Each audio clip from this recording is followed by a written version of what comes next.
과거에 내가 이 방법으로 돈을 100을 벌었어. 너네도 이 방법으로 하면 돈을 벌어라고 하는 거는 과거의 방법이죠. 허름한 빌라를 싸게 낙찰받아서 리모델링해서 비싸게 판다. 이것도 한참 굉장히 유행했었거든요. 근데 지금은 사람들 빌라로 가면 학을 뛰잖아요. 전세 사기 때문에. 부동산이 오른다. 그럼 어디가 오르냐? 황금벨트가 오른다. 황금벨트에서 어디가 오르는데? 근데 사람들 일반적으로 부동산을 되게 러프하게 얘기해요. 야, 부동산 오른데? 아, 오른데? 우리도 오르겠다. 근데 그 집은 안 오르거든요. 그렇죠. 안 좋아서. 그러니까는 이게 크게 얘기하면 한도 끝도 없어요. 부동산은. 근데 되게 디테일하게 얘기해줘야 되거든요. 개인 성향이라든지 가지고 있는 자본, 그다음에 가족 관계, 본인 삶 스타일에 따라서 다 달라요.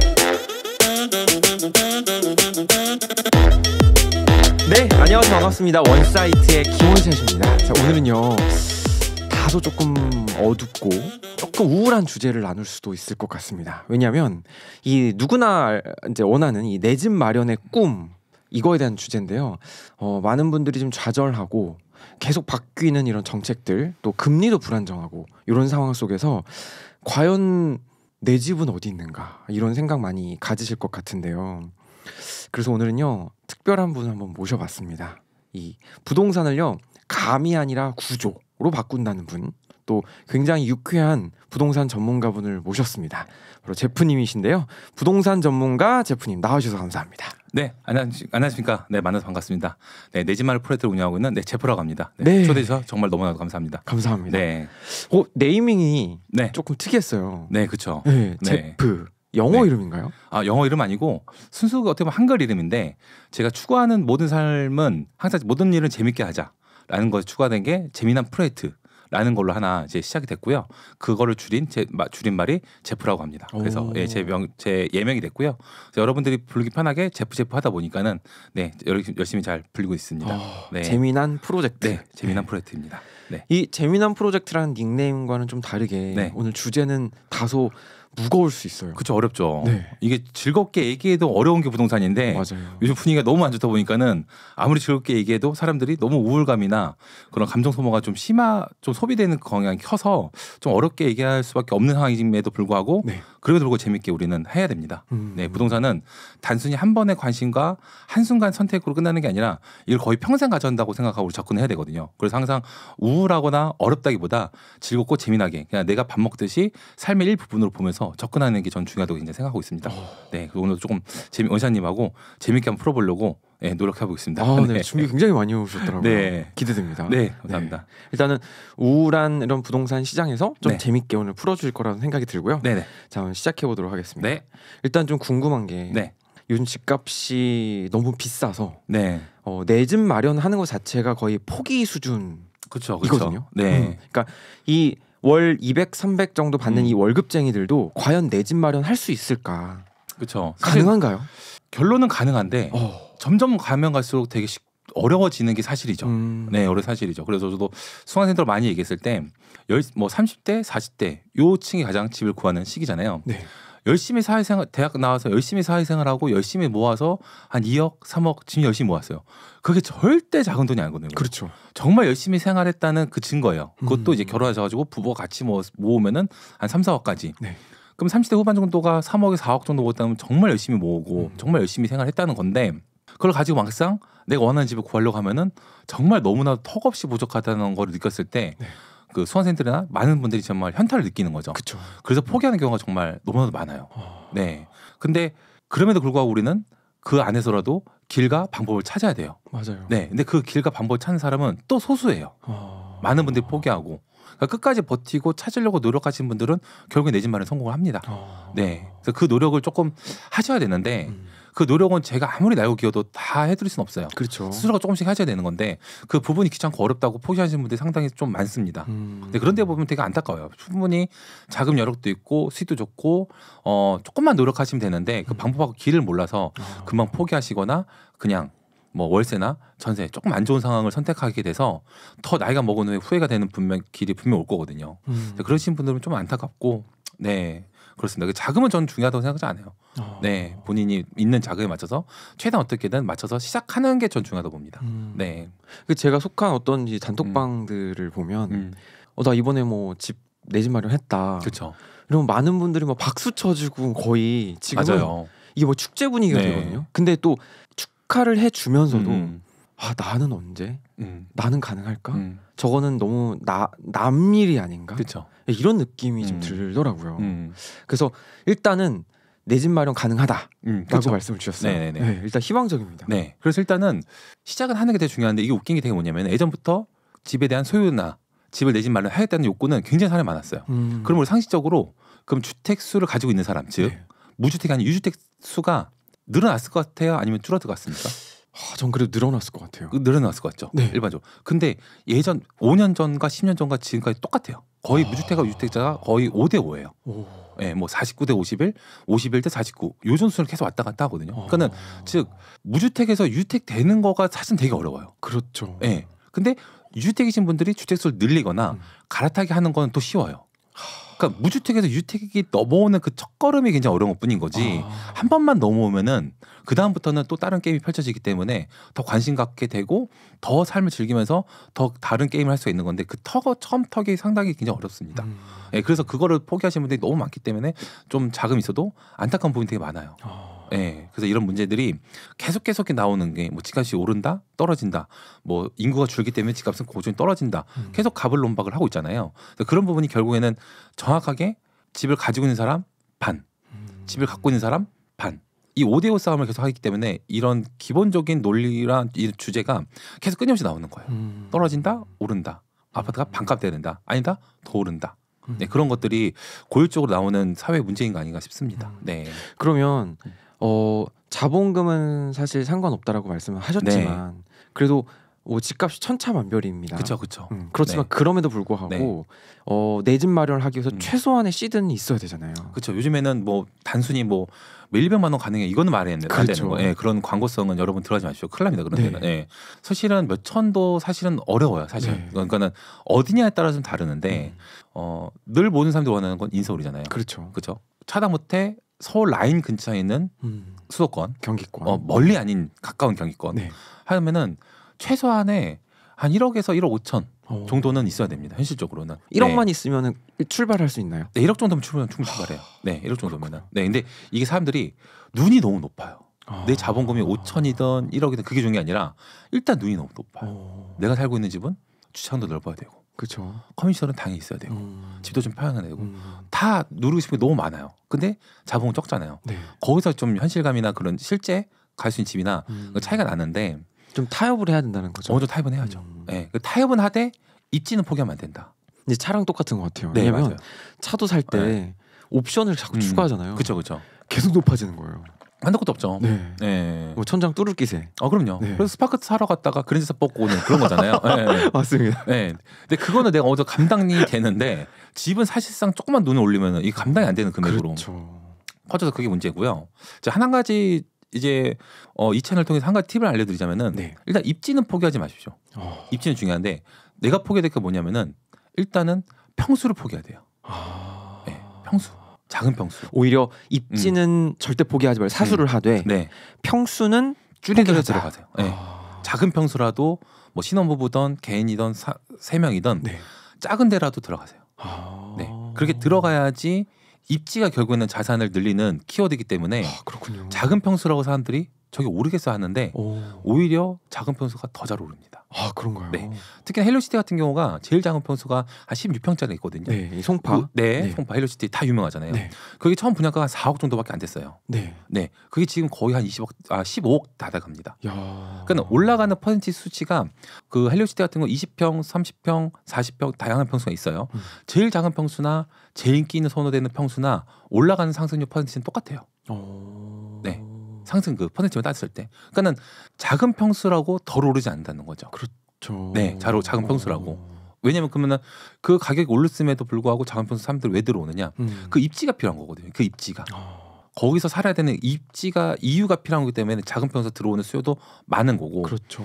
거기다 돈 있으면은 24평을 사는 거고. 돈이 더 있으면 34평을 사는 거기 때문에 그 평수는 좀 포기하시더라도 입지는 포기하지 마시는 게 전 되게 중요하다고 봐요. 그래서 오히려 많은 사람들이 좀 멀리 살아도 넓은 데 사는 게 낫지 않아라고 생각하는데 그 반대라는 거죠. 전 반대로 그렇죠. 네. 그러니까 경기도에 멀리 살아도 좋은 데도 있어요. 분명 경기도권에. 있죠. 근데 경기도에 가는 이유는 확실하게 내가 33 34평 84 타입. 네. 매 좋은 평수에 넉넉한 집. 근데 경기도 확실히 서울보다 같은 편에서 더 넓게 빠졌어요. 확실히. 그렇죠. 예, 더 넓게 빠지고 그 맛에 가는 거고. 그러니까 내가 포기를 하는 거죠. 출퇴근 거리나 핵심 위치를 포기하고 멀리 갔으니까는 네. 거기서 보상을 누려야죠.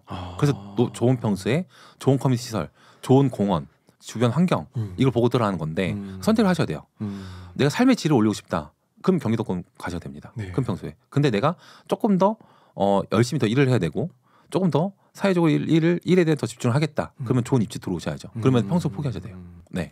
확실히 출퇴근이나 이동하는 거에 대한 피로감도 굉장히 많단 말이죠. 그렇죠. 그게 굉장히 크죠. 네. 그래서 어쨌든 평수는 포기하더라도 입지나 내가 원하는 삶의 그 장소, 네. 위치는 절대 포기하지 네. 않았으면 좋겠다. 네. 좋은 지금 꿀팁을 주셨어요. 네.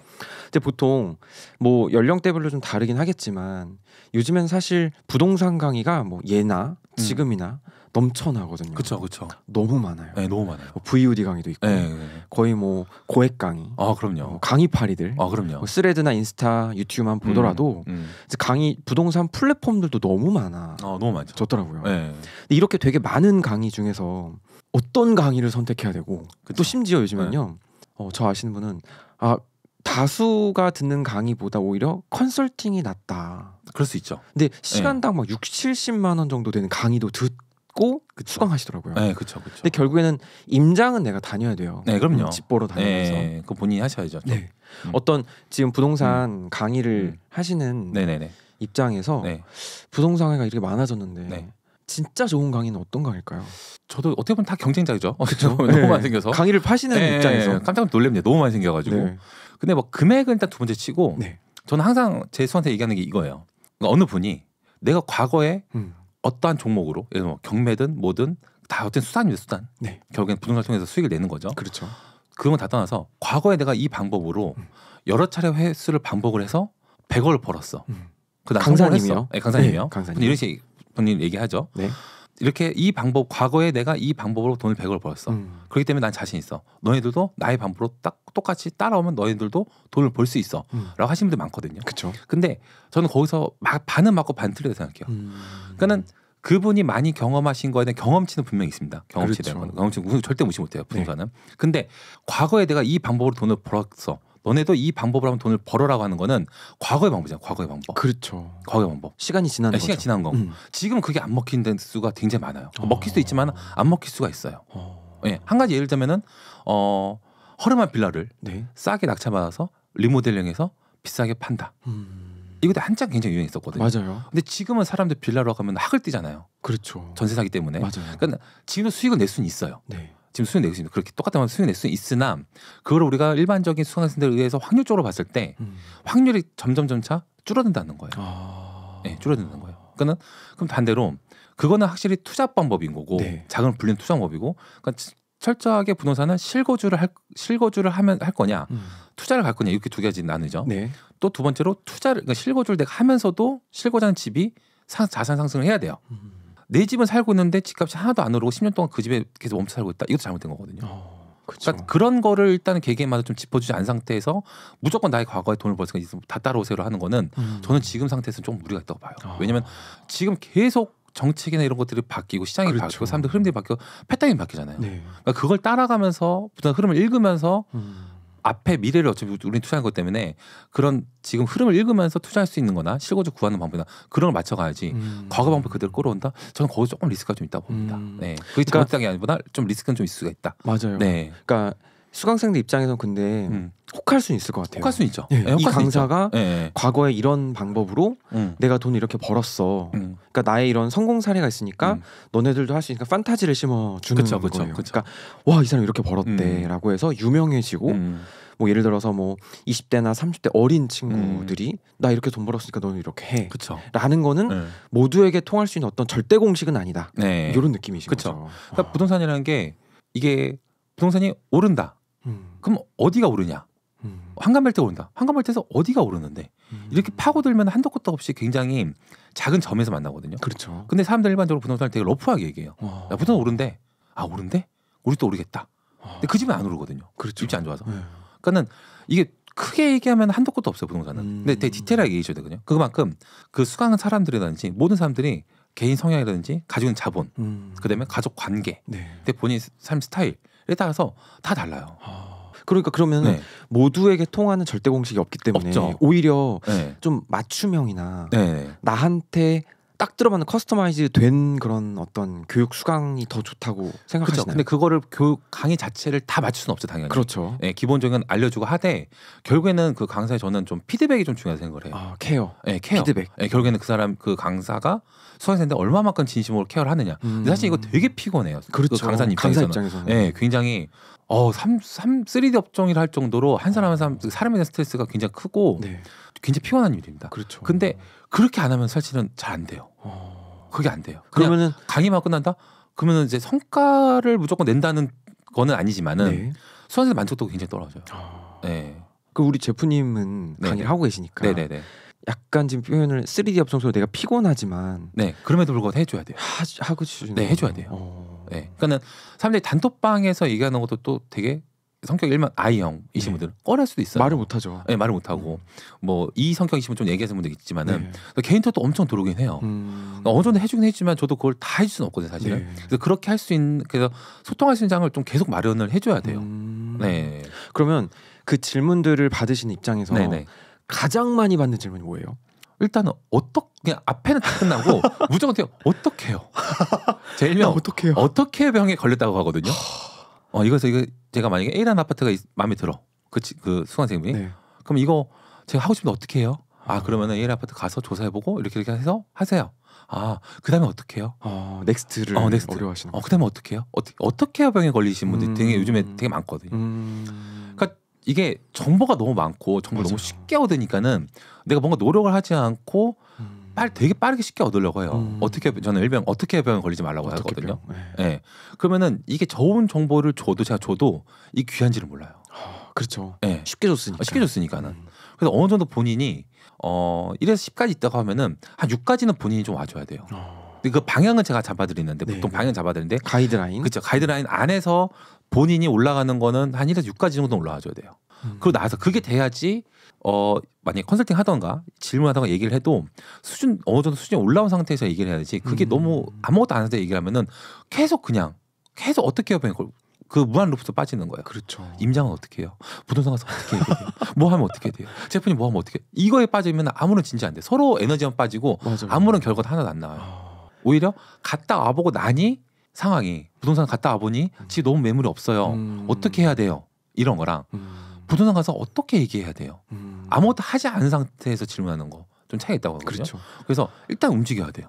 근데 이 수강생들 입장에서는 너무 간절한 거예요. 그렇죠. 그런 입장이지만 본인들은 적어도 어느 정도 일정 정도의 노력이나 서치나 그런 임장이나 뭐 이런 똥인지 된장이 좀 찍어 먹어야 되는데 아무것도 안 하고 그냥 떠먹여 달라는 느낌이면 그쵸. 강사 입장에서는 네. 교육한 입장에서 좀 사실 좀 부담스럽죠. 그렇죠. 힘들고. 그걸 이용해서 저도 임장스터도 하긴 하지만은 네.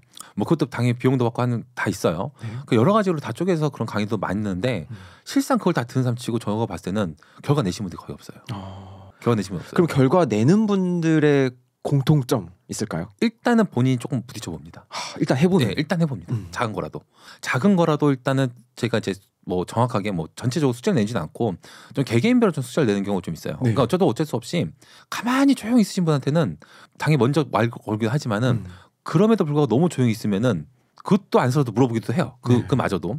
근데 본인이 안 하려고 기를 쓰고 안 하시는 분들 제가 어떻게 할 수는 없어요. 그렇죠. 그렇죠. 근데 어느 정도 하려고 좀 질문도 하고 궁금해하시는 분들은 어느 정도 제가 끌어주면서 간단한 숙제 정도 내드려요.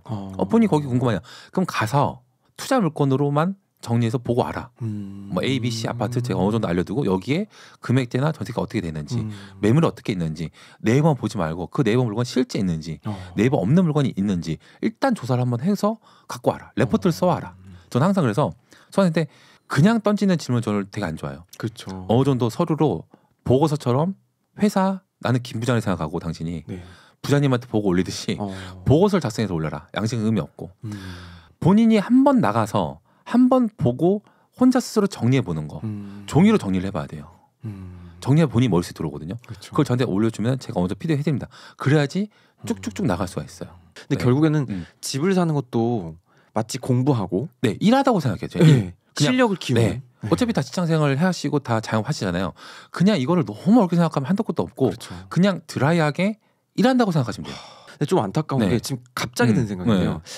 아, 집을 잘 구하는 법을 우리가 학창 시절에 배웠다면 그렇죠. 너무 안타깝거든요. 그쵸, 그쵸, 그쵸. 마치 영어를 네. 실제로 원어민하고 만났을 때 자유롭게 이야기하는 방법을 학교에서 배웠다면 이런 게 좀 안타깝다는 그쵸. 생각이 조금 네. 듭니다. 근데 그거를 또 뭐 학창 시절부터 좋은 집 구하는 부동산 하는 것 자체가 네. 또 어떻게 보면 또 이게 윤리적으로 안 좋다고 할 수도 있고 여러 가지 그렇죠. 있죠. 근데 맞아요. 재수한 중에 제일 빠른 친구가 23살 친구예요. 오. 23살. 집을 샀나요? 샀죠. 오. 작년에 시작하자마자 바로 샀어요. 얼마나 갖고 계셨어요, 그분? 지금 1년째 갖고 있어. 아니요, 1년째 그 시드가. 시드가 네. 되게 대단한 친구였는데 네. 부모님 교육 정말 잘 시켰어요. 저는 그 부동산 교육보다 이 자금에 대한 교육을 먼저 좀 시켜야 된다고 보거든요. 아. 그 친구 같은 부모님도 제가 만났어요. 계약할 때 어머니 같이 와우. 오셔갖고 어떤 23살 친구가 뭐 계약한다고 하니까는 어머니가 얼마나 불안해겠어요. 그렇죠. 근데 그것조차 딸한테 맡기고 최종할 때만 같이 온 건데 우리 어렸을 때 뭐 친척들한테 용돈을 받고 뭐 조금씩 1,000원, 3,000원 받는 돈들 있잖아요. 네. 보통 그 돈 지금 기억나세요? 기억이 안 나요. 분명히 내가 받긴 받았고 무슨 받았죠. 통장이 있긴 있었어. 맞아요. 근데 그 통장은 없어졌죠. 맞아, 없어졌죠, 지금은. 결국에는 부모님이 쓱 이제 어떻게 그렇죠. 하신 경우잖아요. 보통 네, 그렇게. 네. 근데 그 20살 친구의 부모님 같은 경우는 어렸을 때부터 생겼던 모든 돈을 그 친구한테 스스로 직접 은행에 가서 ATM 가서 1,000원, 2,000원 입금하는 걸 교육시킨 거예요. 와. 3,000원 뭐 삼촌한테 뭐 5,000원 받았다. 그 은행 손 잡고 은행가 데리고 와서 입금하는 거, 저금하는 거. 그래서 그렇게 모은 돈이 23살 1억 5천원 모았어요. 아, 대단하네요. 1억 5천원. 와. 근데 그 통장 기수가 8개인가 9개가 넘어요. 그 통장에 쌓이는 돈이. 토탈해서 1억 5천. 네, 1억 5천. 근데 그게 쌓인 돈이 5,000원, 10,000원, 3,000원 이게 10여 어렸을 때부터 계속 쌓아온 돈을 모아서 1억 3천, 1억 5천이 정말 된 티끌모아 태산이. 정말 티끌모아 태산이에요. 네. 그래서 저는 부동산을 어렸을 때부터 가르치는 것보다 네. 그 돈을 모으는 거. 예를 들어 뭐 가계부를 쓴다든지 네. 아니면 저금을 한다든지 아니면은 일반 통장이 아니라 조금 더 이자가 붙으시는 통장으로 옮겨 놓는다든지 뭐 어렸을 때부터 너무 주식을 해서 자금을 불린다는 거는 제 개인적 생각은 약간 리스크가 있는 거고 일단은 그렇죠. 종잣돈 모으는 거 대신에 이자가 좀 붙는 통장으로 옮겨가면서 작은 돈이라도 적은 습관 그래서 일단 어느 정도 정도 모으는 거 그게 교육이 저는 먼저 필요하다고 생각합니다. 네, 그 경제 교육의 중요성이네요. 네네네네. 정말 어렸을 때. 네, 주식, 부동산 그 앞단에 돈을 모으는 습관, 적금의 습관. 그럼 네. 그 친구는 23살은 대학생. 네, 대학을 졸업하고 바로 직장생활. 네, 직장생활 시작하자마자 야. 바로 부동산 해야겠다고 해서 네, 이제 제 강의를 듣고 집을 사고. 네, 집을 야, 샀죠. 너무 대단한 친구. 수익도 많이 났어요. 야. 그래서 1년 만에. 근데 네. 정말 그렇게 시작을 하면 음. 일단 집을 샀기 때문에 두 번째, 세 번째는 아까 유주택자 네. 집이 있는 사람들은 또 다른 집을 사기가 또 쉽다라는. 그렇죠. 그 한 번에 경험해봤으니까. 야, 네. 그러니까 정말 한 번의 경험이나 한 번의 첫발이 너무 어려운데. 그게 어려운 거예요. 그게 정말 네, 대단한. 그게 어려워요. 근데 이거는 아무리 해도 제가 처음에 얘기했듯이 무주택자 유주택자 비율이 5대5라 했잖아요. 네. 저는 이거 10년 지나도 안 깨질 거라고 봐요. 10년 지나도. 안 되는 사람 계속 안 되는. 안 되는 거예요. 네. 네. 그러니까 모든 강의 저도 이제 제 딸은 이제 강의하시는 분들 만나 보면은 네. 100명이 모이든 1000명이 모이든 10명이 모이든 결국엔 10%만 해요. 맞아요. 10%만 행동을 네. 하고 10%만 결과를 내요. 10%만. 그렇기 때문에 저도 아무리 제가 날고 기고 뭘 해도 결국에는 그 10%만 결과를 내더라고요. 근데 그걸 하기 위해서 많은 노력하면 그냥 10% 20% 늘릴 수는 있어요. 네. 근데 100%는 될 수는 없습니다. 그렇죠. 네, 모레 100%는 될 수는 없어요. 정말 뭐 신이 아닌 이상. 그럼요. 네. 그 마음까지 하거나 그럴 수 없어요. 그리고 이거 부동산은 또 주변 환경 여건이 너무 많아요. 그렇죠. 네, 제가 항상 우리 수강생께 농담 삼아서 저의 속을 뒤집는 일을 하지 마세요라고 얘기하는 게 다 해놓고 다 결정 짓고 합시다라고 했는데 마판 가서 저희 남편이 하지 말래요. 저희 부모님이 하지 말래요. 왜요? 저 남편이 어디서 얘기 듣고 곧 있으면 집값 떨어진다고 하지 말래요. 가만히 있으래요. 그러면 이거는 뭐 지금 그건 제가 어떻게 할 수 없죠. 네. 없는데 참 여태까지 같이 노력했던 것들이 물거품이 되는 거고 안타깝죠. 근데 이런 것 안타깝죠. 같아요. 뭐 네. 예를 들어서 유튜브나 뭐 영어나 음, 어떤 뭐 AI 툴이나 프롬프트 교육 이런 것들은 내가 열심히 하면 되는 부분이 있었던 그쵸. 거죠. 근데 부동산은 말씀하셨던 대로 내가 열심히 배워서 임장도 다녀보고 하지만 막판에 결국에는 계약을 체결하거나 이래야 또 완성이 그쵸. 되는 거잖아요. 네. 가족들의 승인도 있어야 되고. 그렇죠. 네. 지금 또 집값이 너무 올라서 사실은 부모님 찬스라든지 네. 뭔가 외부의 도움도 조금 필요한 상황이고 그러니까 전체 가족에 대한 합의가 좀 있어줘야 돼요. 그러니까 그 부분까지도 고려를 해야. 고려를 해야 되는 거고 본인이 하고자 하면은 그 부분까지도 다 고려를 해서 예를 들면은 결제 받아오라고 얘기하거든요. 저는 농담 삼아 네. 남편, 아저씨, 부모님 결제 받아와라. 확실하게 결제 받고 이거 하겠다. 결제 받고 그 다음에 움직여라. 그렇죠. 그러니까 뒤에서 지원이 돼줘야 돼요. 맞아요. 너 해봐, 투자해봐, 뭘 해봐. 그러는 거 원하는 거고 한 가지 더 말씀드리면은 처음에 부동산 감을 하기 위해서 소액 투자, 뭐 경매라든지 이런 거 통해서 저도 소액 투자를 하고 있지만은 네. 먼저 그거부터 해보는 경험 쌓아서 돌리시는 분이 있거든요. 네. 저는 그렇게 추천하지 않아요. 왜요? 네, 그러니까는 처음 부동산을 접할 때 시야가 너무 작아요. 그렇죠. 지금 내가 이런 아파트를 봤는데 한 1,000만 원이면은 투자 충분히 가능해. 그러면은 거기서부터 사람들은 처음 하신 분들은 그것조차 좀 되게 신선하게 봐요. 1,000만 원으로 집을 살 수 있다고? 그렇죠. 네. 그러니까 여기서 혹해가지고 뭐 경매를 낙찰받든 뭘 하든 바로 이제 투자를 하는 경우가 많아요. 네. 근데 결국에는 그 부동산은 리스크가 작으면은 투자금이 작으면 리스크는 커져요. 그렇죠. 투자금이 크면은 리스크는 적고. 네, 당연한 거죠. 근데 투자금 적게 들어가기 때문에 리스크는 많습니다. 네. 근데 그것도 잘 조정돼요. 근데 초보자는 아무리 어떻게든 하더라도 소액으로 들어가면은 잘 된 경우가 찾기가 굉장히 어려워요. 그 선택을 시야 보는 눈이 적기 때문에 100점 중에 한 40점 정도밖에 아파트를 선택을 못 합니다. 그러면 결국에는 이 사람은 모르는 입장에서 입장이죠. 소액이니까 한번 투자해 볼까? 네, 한 번씩 경험해 보고 싶다. 그렇죠. 네. 근데 리스크가 크다는 거예요. 네, 그죠. 그럼 그 상황에서 최소한의 리스크를 낮출 수 있는 방법이 뭐가 있을까요? 무주택이신 분들은 먼저 지금은 본인 집, 네. 내가 거주할 집, 네. 똘똘한 한 채 이게 우선이어야 돼요. 내 집. 네. 그러니까는 아까 말했듯이 소액으로 간단하게 가볍게 한번 돌려볼까라는 그 얘기를 꺼낸 순간부터 네. 물건을 보는 것도 가볍게 봐요. 그러니까 그냥 네. 투자 목적이 아니라 투자 목적. 진짜 내가 살 집을 살 집을 먼저. 네.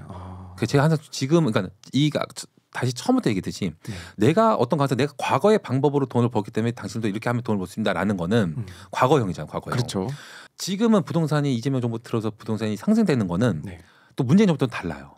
저는 모든 아파트가 다 오를 거라고 보지 않거든요. 네. 핵심 입지에 괜찮은 것들만 엄청나게 많이 오를 거고 덜 오른 것들은 많이 안 오를 거예요. 그러니까 문재인 정부 때 다 올랐잖아요. 네. 모든 이제 말도 안 되는 지역까지 다 올랐거든요. 전체적으로 전체 전국이 다.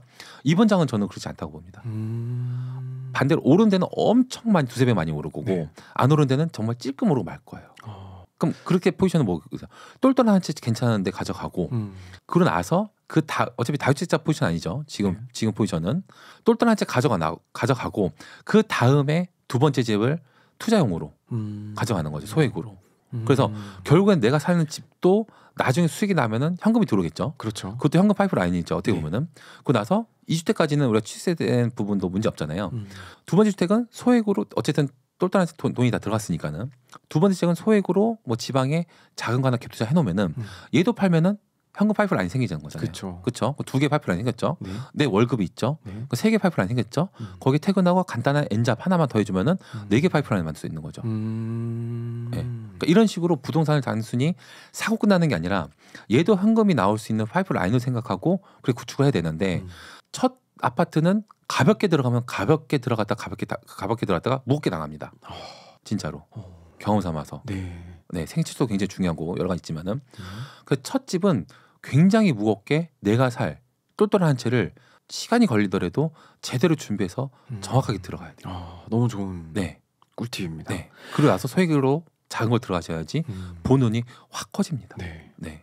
아까로 좀 다시 돌아가서 이제 부동산 강의가 굉장히 많은데 아까 말씀하셨던 대로 나는 과거에 이렇게 팔았어. 나는 과거에 이런 성과를 올렸어. 나는 그런 과거의 히스토리에 너무 믿고 들어가는 거는 좀 위험하다. 네, 저는 조금 위험하다고 말씀을 주셨어요. 네. 그러면 그런 거를 제외하고 어떤 부동산 강사님을 만나야지 돈을 벌 수 있을까? 또 내 집 마련을 할 수 있을까라는 사람들이 있을 거란 말이죠. 그렇죠. 그거 이외에 또 어떤 조건들이 좀 있을까요? 그러니까 그 수강생 한 분 한 분을 어느 정도 케어가 가능한지를 좀 봐야 되는 건데 그건 사실은 강의를 듣고 나서 알 수 있죠. 알 수 있는 거잖아요. 맞아요. 그러면은 그 강사가 얼마만큼 꾸준하게 지속적으로 활동하고 있는지가 전 중요하다고 봐요. 실제로 보면 어떤 모 플랫폼들은 이 강의 지속된 쌓여 있는 기수가 굉장히 짧더라고요. 짧죠. 바로 없어지기도 하고. 바로 없어지기도 하고. 근데 또 어떤 강의들은 뭐 9기, 10기 막 20기까지 있죠. 이런 말씀이신 거죠. 그런 것도 있고 그 강사가 하나의 강의를 판매하기 위해서만 활동을 하는지랑 저는 그건 좀 위험하다고 봐요. 예. 그러니까 단타가 아닌. 예. 네. 그러니까 내 하나의 강의가 있어. 이것만 구기 쉽게 늘릴 수는 있죠. 그렇죠. 근데 그것만 팔기 위한 계속 행위를 한다? 그것도 저는 좀 불안하다고 봐요. 예. 그러니까 결국에는 그 강사를 알기 위해서는 요즘에 다 SNS 활동을 하잖아요. 그렇죠. 그러니까 SNS 보고 뭐 블로그를 본다든지 인스타를 본다든지 유튜브를 본다든지 여러 가지 보잖아요. 네.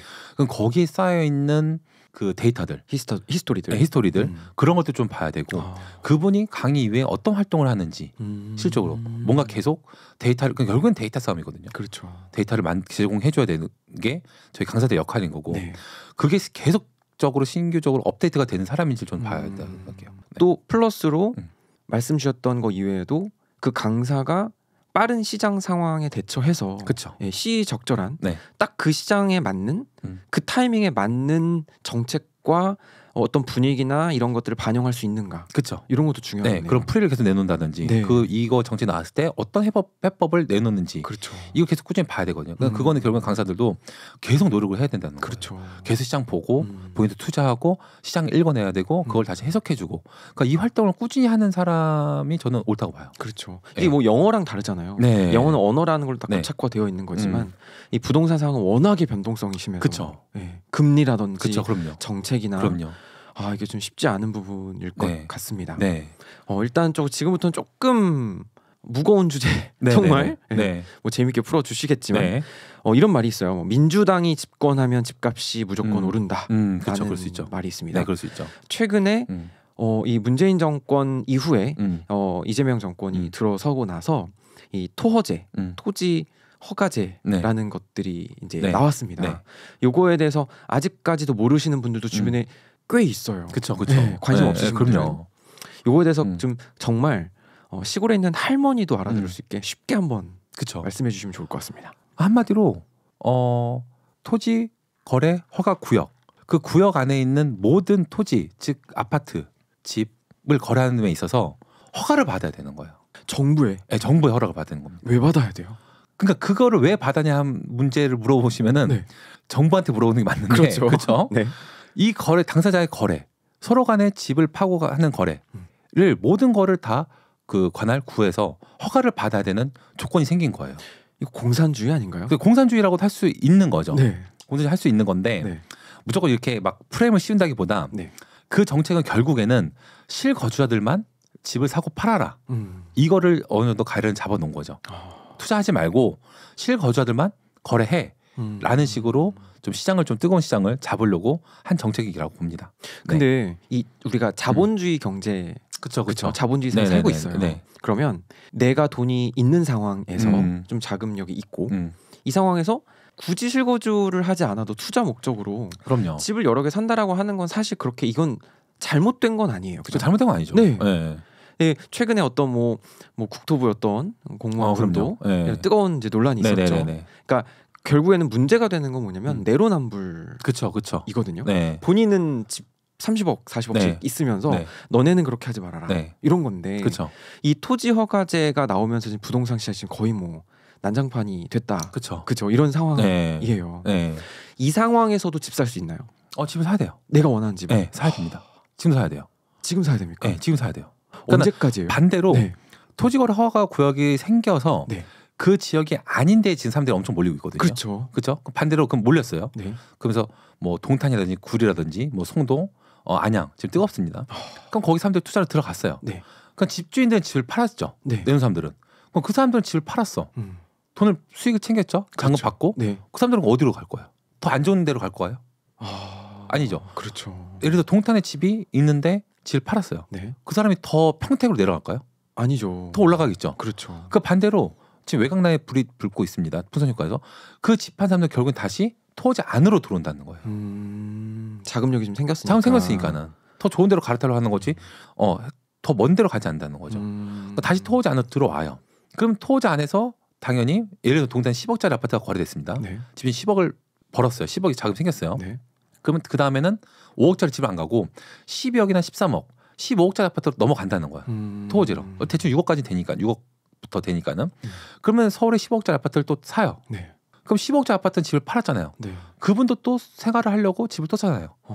그러니까 이번 정부에서는 원래는 고가 아파트부터 내려왔어요. 네. 상세가 토지를 다 잡았죠. 네. 이번 반대로 바깥에서부터 안으로 들어올 겁니다. 밑에서부터 위로. 네. 그러면은 이 정책에 대해서 지금 살짝은 조금 다른 관점이실 수 있거든요. 네네네. 그러니까 이게 지금 내 집 못 사냐. 네. 이거 정말 뭐 공산주의 아니냐. 네네네. 이건 정말 사회주의 체제다. 네. 본인들은 집 다 있으면서 우리한테 네. 그렇게 하지 못하게 한다. 뭐 갭 투자도 못하게 하고. 그렇죠. 이런 상황인데 네. 오히려 약간 예를 들으셨던 뭐 동탄의 집을 점점 그 돈이 있는 사람들이 현금민을 보유한 사람들은 그럼요. 들어올 수 있다라는. 네. 그래서 과거에는 문재인 정부 때 이 토지 전체를 확정했던 기간도 있었어요. 네. 그때는 관망시 한 1년 정도 갔었거든요. 네. 근데 이번에는 저는 길어 한 6개월 정도밖에 안 갈 것 같아요. 이 효과가. 왜냐면 지금과 다르게 더 이제 SNS라든지 네. 뭐 단톡방을 통해서 정보도 빠르고 맞아요. 사람들 캐치가 빨라요. 그렇죠. 저도 깜짝 놀랄 정도로 이게 사람들이 빨리 반응을 합니다. 오히려. 그래서 이 대책이 나오는 주기도 짧아지고 앞으로 대책은 계속 나올 거예요. 그리고 한 번 더 좀 더 얘기하면은 네. 그러니까 앞에 있던 민주당이 집권하면 집값이 오른다는 거는 저는 조금 이제 반은 맞고 반 틀리다고 보거든요. 그러니까 이게 무조건 민주당이 집권하면 집값이 오른다는 것보다 공급하고 수요를 봐야 돼요. 결국엔 부동산은 네. 공급이 우연찮게 많았던 때는 국민의힘 쪽에서 집권을 했던 경우가 많았고 그 시간이 지나서 공급이 부족한 시장. 그러니까 공급이 많을 때는 당연히 공급 정책을 안 펼치죠. 네. 공급이 많아졌으니까 미분양이 나서 그거를 이제 소진하는 계획 시점에 세우죠. 그게 소진되고 나서 그때 공급이 부족한 시기에만 우연치 않게 민주당이 잡아요. 타이밍이 기가 막히게. 그 타이밍이 너무 안 좋아요. 네. 그러니까 이명박 정부 때 정말 이기 신도시도 엄청난 물량을 이명박 정부가 쏟아냈거든요. 확실히 그분은 건설에 대한 감이 있으신 분이라 물량을 어마어마하게 쏟아냈습니다. 네. 그래서 이명박 정부 때 집값이 안정화됐죠. 네. 그 효과가 박근혜 정부까지 간 거예요. 근데 박근혜 정부 때는 아예 공급 대책이 없었어요. 그냥 빚내서 집 사라는 얘기 나왔잖아요. 네네. 그렇죠. 그 상황에서 문재인 정부가 집권합니다. 네. 그러니까 공급 대책 없는 상태에서 집권하게 된 거예요. 근데 아파트 특성상 지금 요이 땅하고 준비를 하고 해도 5년이 걸려요. 무조건. 그렇죠. 그렇죠. 네. 그러니까 집권 내에는 공급 대책 펼쳐도 그 집권당 안에 5년 안에 빚을 못 봐요. 그러니까 운이 안 좋게 문재인 정부가 걸린 거예요. 공급이 안 좋대. 근데 거기서 오지게 당했잖아요. 그렇죠. 그러고 나서 또 끝날 때쯤에 금리가 떨어져서 집값이 좀 안정화됩니다. 네. 윤석열 정부가 들어왔죠. 네. 나름 문재인 정부 때 공급 대책 펼쳤는데 그거 하나도 안 됐죠. 지금까지. 그렇죠. 윤석열 정부 때도 공급 대책 펼쳤는데 그것도 하나도 안 됐죠. 30년 지금 삽도 못 두고 있죠. 네. 근데 금리 때문에 떨어져서 윤석열 정부 초반에는 좀 어느 정도 안정이 갔다가 상승할 때 상승되려고 시작트 끊을 때 또 운이 안 좋게 또 이제 그렇죠. 네, 뭐 개헌이 일으켜서 사건이 있어서 정권이 넘어갔잖아요. 네. 그러니까 되게 안 좋은 타이밍에만 집권을 하게 된 거예요. 그러니까 지금 이재명 정부도 알아요. 공급이 너무 없고 유동수도 많이 빌려 금리 떨어져서 집까지 오를 수밖에 없다는 걸 알아요. 근데 아무리 공급 대책 펼쳐도 지금 당장에 나올 수 있는 답도 없는 거고 그리고 민주당 그 집권기에 공급을 정확하게 해본 적이 없어요. 경험이. 이게 되게 이게 안 좋은 거예요. 그러면은 민주당의 부동산 전문가가 없는 건가요? 그러니까 이 상승기를 막을 이 대책만 내는 사람들은 많아요. 한마디로 펜대 굴린 사람은 많은데 삽질을 해본 경험자가 별로 없어요. 그러니까 필드에 정말 경험이 그쵸? 많은. 네, 건물을 올리고 그렇죠. 하고 땅을 그런 사람들이 없는 거예요. 실제 물량을 공급해본 그 관료직 사람들이 없는 거예요. 근데 국민의힘당에서는 뭐 이명박 정부부터 박근혜 있었거든요. 그러니까 그 차이가 좀 있습니다. 그래서 대책은 엄청나게 잘 내요. 막 촘촘하게. 네. 근데 그걸로 시장 못 잡아요. 그렇죠. 정확한 공급이 나와줘야 되거든요. 맞아요. 근데 이번에 이제 97 대책에서도 공급 대책이 나왔죠. 공공이 주도한다. 저는 이걸로 97 대책은 뭐였나요? 정확하게 좀. 정확하게 한번 설명드리면은 네. 공급 대책에서 공급 대책. 우리가 이 정부에 들어서 공급을 어떻게 하겠다. 근데 그거를 정확하게 그냥 간단하게 네. 민간 건설사에서 주도하는 게 아니라 네. 공공분양 정부 LH가 주도해서 공급을 하겠다. 나라에서. 네. 즉 공공분양, 공공물량, 서민들을 위한 저렴한 아파트를 네. 공급하겠다. 이 정책을 펼친 거거든요. 네. 그러니까 모든 키를 정부에서 잡고 있겠다는 뜻인 거예요. 민간에 맡기지 않고. 이거 시작하는 순간 저는 3년의 공급이 더 늦었다고 봅니다. 네. 기존에도 공급이 늦었는데 97 대책 이후로도 3년이 더 늦었어요. 오히려는 뭐 제가 항상 2030년, 32년 안에 공급될 거다 했는데 저는 34년, 5년 더 늦었다고 봅니다. 조금은 민감한 주제로 들어가 보면요. 물론 말씀하셨던 대로 타이밍상 민주당이 정권을 잡아서 어쩔 수 없이 뭐 기세가 흐름상 그렇게 갈 수 있었다라는 게 있는데 네.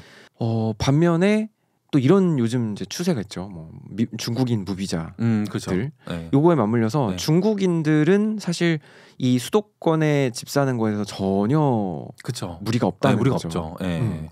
허들이 없어요. 네, 허들 없죠. 근데 우리나라 대한민국 국민들만 음. 집 사는 거에 있어서 이렇게 막 압박을 가하는 네. 상황이라는 거죠. 네. 그러면 당연히 불만이 터져나올 수밖에 없는데 터져날 수 없죠. 네. 우리가 이 자본주의 시장 경제에 살아가는 이 상황에서 이 수요와 공급은 자유롭게 내밀어 두면 당연히 이게 이제 어느 정도 균형이 맞을 거라는 게 저희가 뭐 경제학에서도 배웠던 그쵸. 이런 내용인데 네. 이거를 정부가 일방적으로 통제하고 관할하고 이 키를 주겠다. 우리가 키맨을 하겠다라고 하는 거에 대해서는 어떻게 생각하시나요?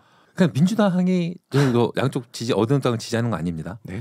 근데 그 본인들이 모든 컨트롤했던 것 자체가 저는 조금 거기서부터 오류라고 생각을 하는 거예요. 그거는 조금 오류가 네, 있다. 오류입니다. 어느 정도는 좀 맡겨놔줘야 돼요. 시장에. 네, 시장에. 그러니까 제가 이재명 정부가 들어서기 전부터 후보 시절부터 모든 정책을 다 봤었는데 네. 예전에 후보 시절 때도 분명히 팟캐스트 이런 데 나와서 네. 얘기한 것들이 있어요. 맞아요. 관여 안 하겠다. 네. 세금으로 잡지 않겠다. 어느 정도는 봐주겠다. 음. 했는데 다 틀어졌잖아요. 맞아요. 그러니까는 그런 것도 일단 그런 신뢰성이 또 깨진 것도 있고, 그러니까 너무 그러니까 겁이 좀 전 난다고 보는 것 같아요. 제 생각에는. 그러니까 이 집값이 오른 거에 대해서 너무 예민하고 너무 겁이 나는 거예요. 그러니까 왜냐하면은 앞단에 문재인 정부 때 거의 부동산 때문에 정권이 뺏겼다는 표현을 할 정도로 부동산 문제 제일 컸잖아요. 이슈가. 그게 해결을 못했기 때문에 정권이 바뀌었다 할 정도로 부동산 문제 컸잖아요.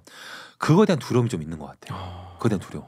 그러니까 미리 이제 불을 끄려고. 그렇죠. 네.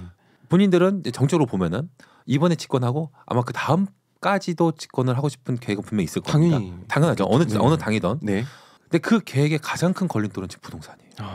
가장 큰 걸림돌. 가장 예민하죠. 예민한 거죠. 네, 한국에서. 네. 그러니까는 살짝만 오르면은 막 덮으려고, 누르려고, 관여하려고 이게 너무 깊게 들어오니까 오히려 그것도 불만이 또 나오는 거예요. 그렇죠. 네. 그리고 정책은 먼저 선행되지가 않아요. 후행입니다. 후행. 그러니까 중국인들이 집 사가지고 문제가 생겼어. 네. 아마 그러면 중국에 대한 정책도 나올 거예요. 그렇죠. 근데 불만 생겼잖아요. 생겼다고 해서 불만 꺼지지 않아요. 왜 미리 못했냐? 진작할 수 있는 거 왜 지금 했냐? 마찬가지로 집값도 왜 이제 하냐? 문제하지. 그러니까 항상 현장을 안 봐요.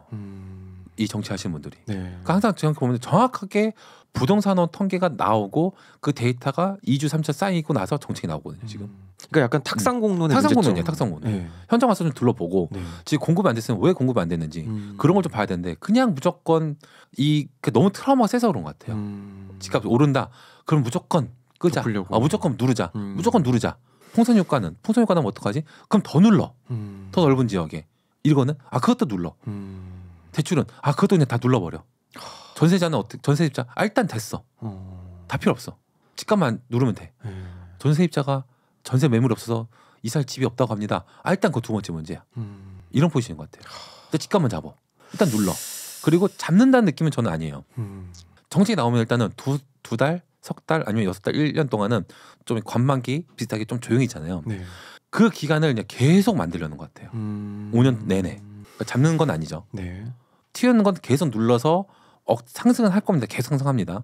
그냥 계속 눌러서 어떻게든 시간만 끌면 된다고 생각하는 것 같아요. 그러니까 마치 그 여드름을 계속 그냥 누르기만 하는 거예요. 그렇죠, 누르기만 속은 하는 거죠. 골마 터졌을 수 있는데. 그러니까 실상은 이제 현장에 들어가서 조사도 해보고. 그렇죠. 현장의 목소리를 들어야 되는데 눈으로 보이는 것만 일단은 수치적으로만 잠재우려고 하는. 실제로 공급하려는 의지는 저도 별로 없다고 봅니다. 왜냐하면 지금 서울에 재개발 재건축이 진행되고 있는 단지들이 있는데 만약에 그런 것들조차도 빨리 진행을 시켜서 공급을 일으켜야 되는데 그런 것도 다 무시하고 일단 눌러버리는 거고 그리고 정확하게 예를 들어서 문재인 정부 때 지금까지 예를 들어서 숫자로 100이 올랐다고 치면은 저는 이번 정부에서는 100보다만 안 오르면 성공했다고 할 것 같아요. 앞단에 굉장히 좋은 케이스 있잖아요. 그거 보니까 80이 올랐더라도 문재인 때 100이 올랐어요. 네. 이번 정부 때 전체 통계를 봤을 때 80만 올랐어. 우린 저 때보다 20이 안 올랐는데 그거에 만족을 할 것 같아요. 그러니까 그게 목적이에요. 그렇죠. 네. 그전 정부보다 우리는 무조건 더 오른다. 더 오르게만 만든다. 그건 다음 문제고.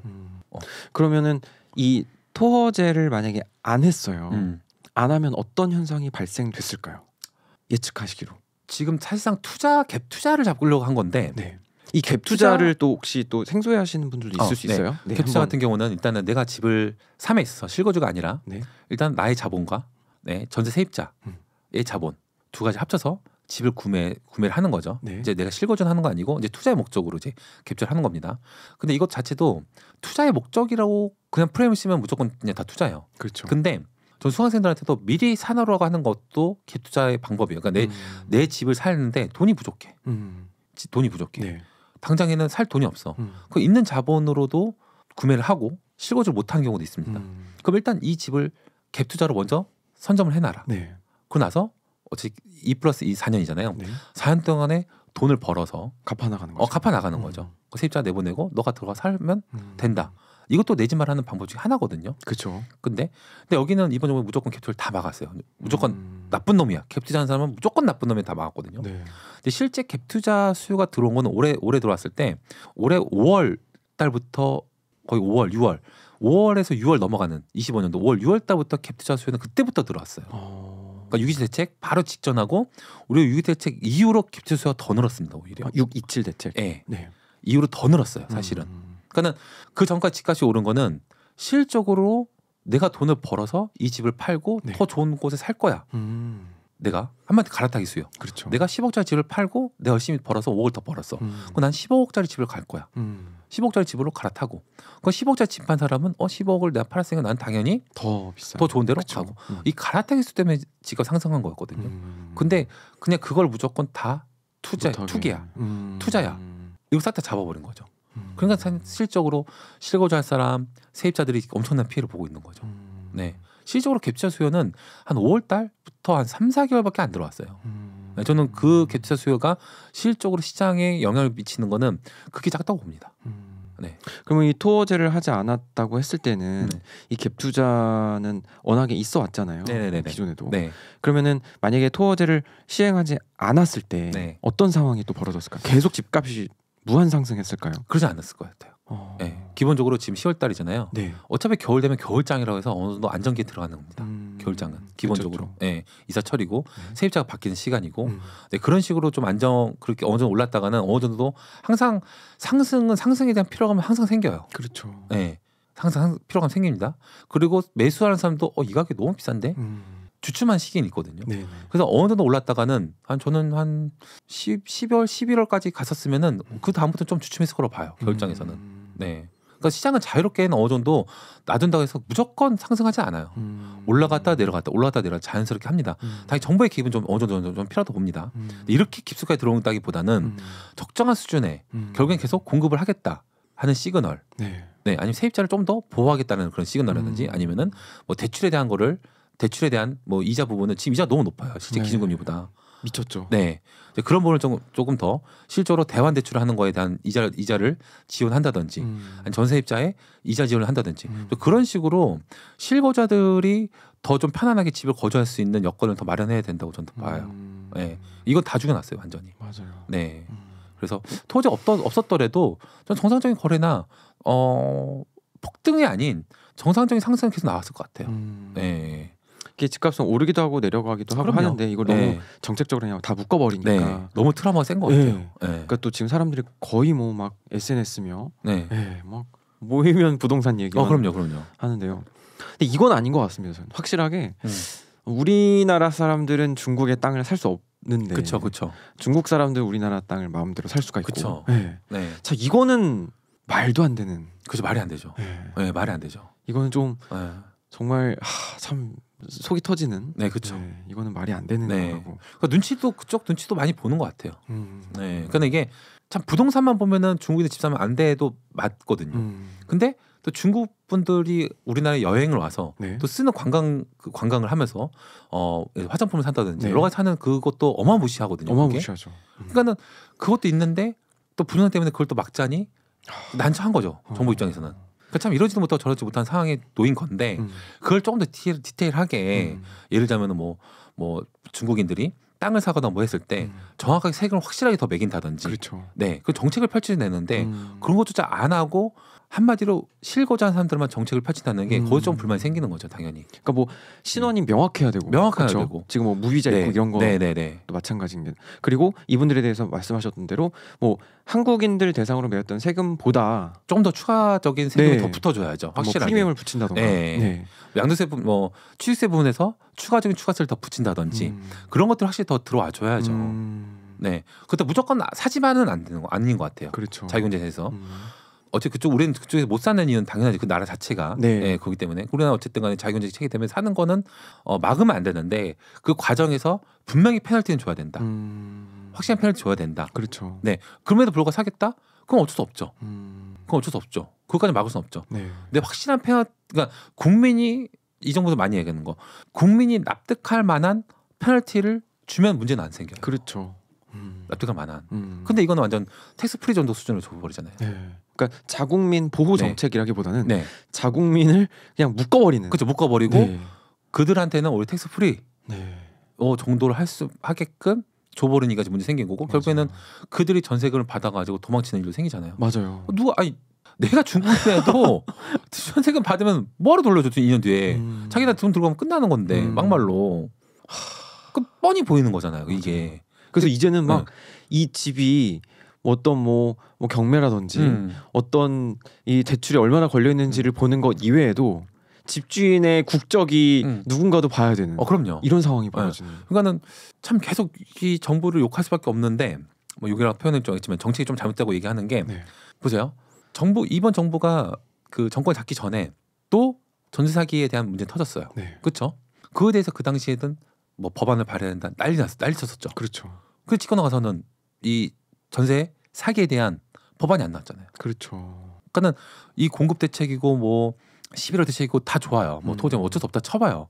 근데 그 앞단에 전세 사기에 대한 법안이라든지 대책 방안이라든지 아니 피해자를 뭐 구해준다든지 뭐 여러 가지 그거부터 일단 장치를 해놓고 나서 세입자를 구하는 전세 세입자들이 전세를 구함에 있어서 안전하게 전세를 구하고 월세를 안전하게 들어가고 보증을 온전하게 돌려받을 수 있는 시스템부터 구축하고 나서, 그렇죠. 그 다음에 투기는 하지 마. 투기 수요는 이제 너무 많아. 갭 투자 하지 마라는 투기는 하지 마라면서 정책을 펼쳤으면은 오히려 저는 더 박수 받을 수가 없다고 봐요. 네. 근데 전세 사기에 대한 대비 방어할 수 있는 그런 거 아무것도 지금 법안을 발의 안 했잖아요. 그렇죠. 그냥 토지 묶어버려 끝나버렸잖아요. 네. 그럼 실적으로 한번 전세라는 제도는 저는 되게 좋은 제도로 생각하거든요. 전세가 우리나라에만 우리밖에 없다서 이게를 그러니까 지금 민주당 자체가 전세를 되게 너무 안 좋게 보는 것 같아요. 전세 없애고 월세로 가려고 하거든요. 저 이것부터 저는 잘못됐다고 봐요. 전세 우리나라밖에 없죠. 그렇죠. 근데 우리나라보다 선진국이 미국이 있죠. 네. 미국 홈리스자들이 정말 많죠. 맞아요. 너무 많아요. 너무 많죠. 네. 그리고 하다못해 영화를 보더라도 뭐 캠핑카에서 사는 사람들 맞아요. 되게 많죠. 그 캠핑카 뭐 마을 있어요. 거기 생활하는 사람들, 네. 거주가 불어서 뭐 배에 사는 사람들 네. 흔히 보잖아요. 흔히. 맞아요. 그렇죠. 근데 우리나라 그런 사람 있나요? 그렇진 않죠. 또. 그렇죠, 없죠. 네. 그게 전세제 때문에 그런 거거든요.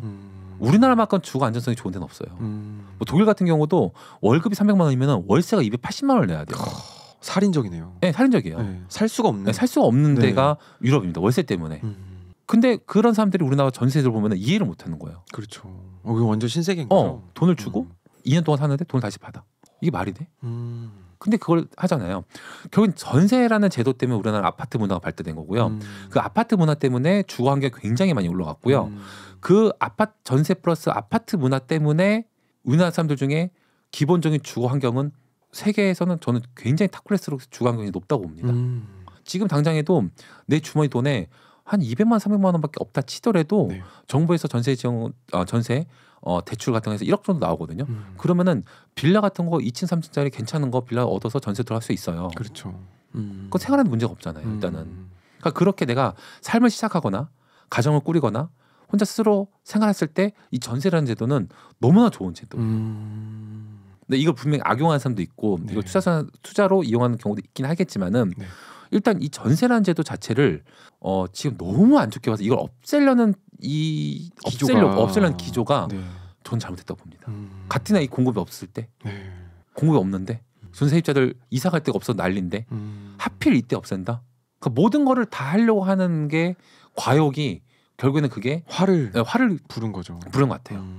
아파트 값도 잡아야 되지, 네. 공급도 해야 되지, 전세도 없애야 되지, 공급 물량도 넣어줘야 되지, 월세화도 시켜야 되지, 할 게 너무 많은 거예요. 모든 걸 다 이번 정부에 너무 모든 걸 다 해서 너무나 좋은 성과를 내고 싶어하는 거는 이해는 해요.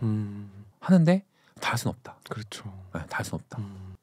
어쨌든 정책들이 너무 지금 막 난무하고 이게 또 내년엔 또 어떻게 바뀔지 몰라요. 또 나올 것 같아요. 네, 어느 순간 갑자기 또 네 번째 또 나올 것 같습니다. 새로운 이제 인물이 등장해서 그렇죠. 갑자기 말도 안 되는 말을 네 번째 나도 뭐 세금 건드리겠죠 이제는. 세금 건드리고 뭐 하겠죠. 네. 일단은 좋습니다. 네. 일단은 저희가 지금까지는 좀 강의에 대한 부분들 네. 또 그리고 지금 현재 정부에 대한 정책적인 부분들을 좀 이야기를 나눠봤고요. 일단 뒤에 또 2부에서는 네. 그러면 실제로 뭐 사회 초년생, 뭐 대학생, 네. 그리고 뭐 신혼부부, 네. 또 직장인들 네. 이런 대상으로 네. 어떻게 내 집 마련을 똑똑히 할 수 있는지 또 네. 2부에서 또 네. 마저 이야기를 나눠보도록 하겠습니다. 네, 알겠습니다. 네, 감사합니다. 네, 감사합니다. 네.